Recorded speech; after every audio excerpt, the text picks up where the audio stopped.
Yeah, Tom, right around downtown Union seems to have gotten hit the hardest. We're in the Monarch Mills area. Check this out. A huge hardwood came crashing down last night into this home, nearly ripping it in two. And at the height of all of this madness last night, officials estimated that some 60% of all Union County residents were without power at some point at this hour. Thankfully, most of those have been restored.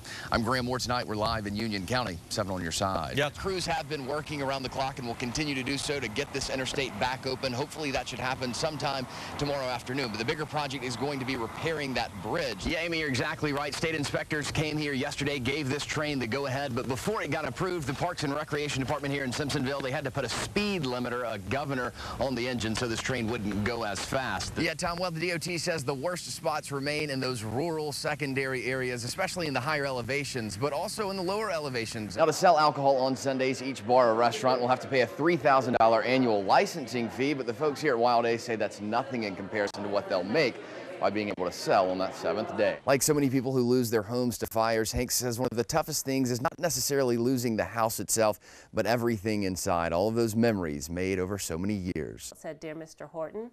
From her couch in Spartanburg County, PK Weiss, a straight mother of 4, reads an email Upstate Pride, South Carolina, sent to Spartanburg County Council Chairman Jeff Horton. This year's 3rd annual Upstate Pride Festival. Weiss is past president of Upstate Pride, a group that works to advance gay rights. Its 3rd annual march and festival is slated for June 4th in the city of Spartanburg. What do you want? Equal rights! Last year and this year, the group received proclamations from the city of Spartanburg recognizing the day of the festival as LGBT Day in the city. This year, in its email to Chairman Horton, Pride asked the county for the same thing. Please help us portray Spartanburg County as a leader in the advancement of justice and equality. Within a couple of days, Pride got a response from Horton, which was to the point. His reply was a one-word no. Weiss said she wasn't surprised at being told no, but took issue with the way the response was written. There was no salutation, no closing, no thank you for the invitation, just no. And I thought that was rude and dismissive. Horton's reason for the denial is almost as short as the reply itself. Just said no, just no. No. Thank you.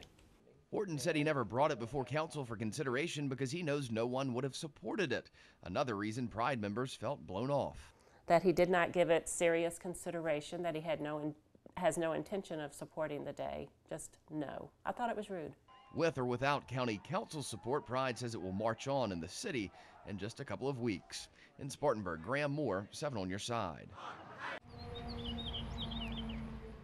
With the sun sizzling and downtown Anderson busy, we took to the streets for an undercover experiment using this fake baby and the recordings of a screaming infant.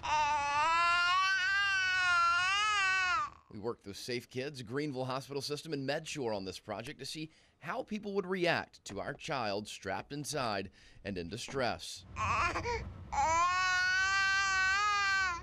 The vast majority seemingly too caught up to notice or to hear the cries, because this lady parked right next to the car, but apparently never saw or heard a thing. But then a good Samaritan watches the lady in purple does a double take. Then a few moments later, she walks next door to a restaurant to try to get help. The manager of that restaurant returns within a couple of minutes. You guys know who started it? When the lady follows him back to check again, we let them in on what was going on. I'm Graeme Moore. I work for Channel 7. We're doing an experiment today. I know, I'm panicking out here. Yeah. How nervous were you? I'm still feeling sick to my stomach because it's too hot outside. The manager's nerves equally on edge. I walked down, you could clearly hear the baby, and my heart's pounding through my chest. I mean, did that ever cross your mind? Yes. To try to go over there and help the baby? Yeah, I'm not as slimmer as I used to be, but I probably would have put my foot through that window if I could. Once they were gone, our baby continued crying as temperatures neared 123 degrees inside that car after less than an hour. Again, more people strolled right on by until this SUV pulled in right next to ours. Almost immediately, the crying caught their attention. Right there. They check it out, peek inside. No, it doesn't look locked. It's like a newborn. While one goes in a nearby shop, this lady goes straight for the child, wasting little time. The baby's crying. When she opened the door, she found out that baby wasn't real. It's fake. Why did you go straight for the door? For the door, because if it was hot, then you got to get the baby out, or else the baby would die. Why not just immediately try to open that door? I guess I thought the mom might be really close by and they might freak out thinking I might be trying to take their baby. But that's exactly what the advocates want you to do, to check and call 911 immediately. What they do not want you to do is walk on by, like most people did in our experiment. I was a little surprised.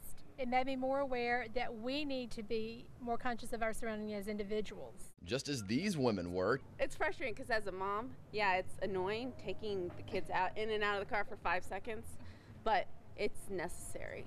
Just ask the parents of the thousands of children who've died just this way. In Anderson County, Graeme Moore, 7 on your side. Spartanburg County policy is crystal clear. Anyone appointed to any commission must live here in the county and vote here. But according to some records we found, the latest appointee to the Planning Commission appears not to meet those requirements. Mr. Hall. Greg Hall, not one to stop and chat. Mr. Hall, can we ask you a couple questions? I think it's, really fishing and going out on a limb to try to say this man is trying to hide something. That's Spartanburg County Councilwoman Jane Hall, who, despite the last name, is not related to Greg Hall. In late November, she nominated Hall to sit on the Planning Commission. The commission helps plan things like new subdivisions, roads, commercial properties. There are 9 members, with Greg Hall being the latest. On his application, Hall said he lived and voted in Spartanburg County. He listed his residential address as 1 Century Place in Spartanburg County. This is 1 Century Place, not a residence, but a commercial business that Hall runs. I don't think anybody that doesn't live and reside in the county should be on the Planning Commission. Councilman Roger Nutt is the only one who voted against Mr. Hall's nomination, saying that the 1 Century Place address looked fishy to him from the start. He may be an absolutely fantastic individual and might do a great job on the Planning Commission, but just the fact that if he doesn't live in the county, then he shouldn't be on the Planning Commission. Nobody should. So where does Mr. Hall live?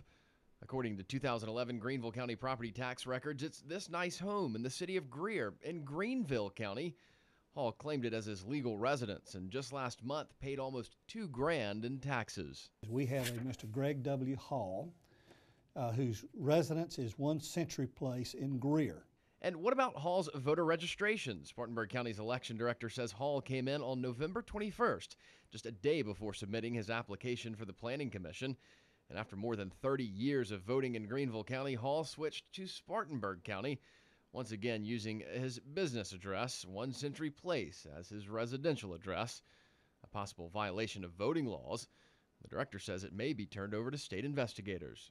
The courts would probably want to enforce some kind of case against he or anybody who makes a false statement to the voter registration laws.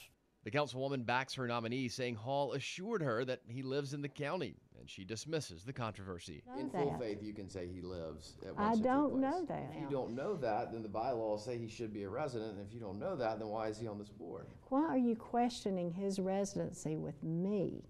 We tried questioning it with Mr. Hall as well for weeks. We called, we went by his office, sent emails, a certified letter, and finally found him Tuesday night at his first commission meeting. But when it was over, he left out the back door. Mr. Hall.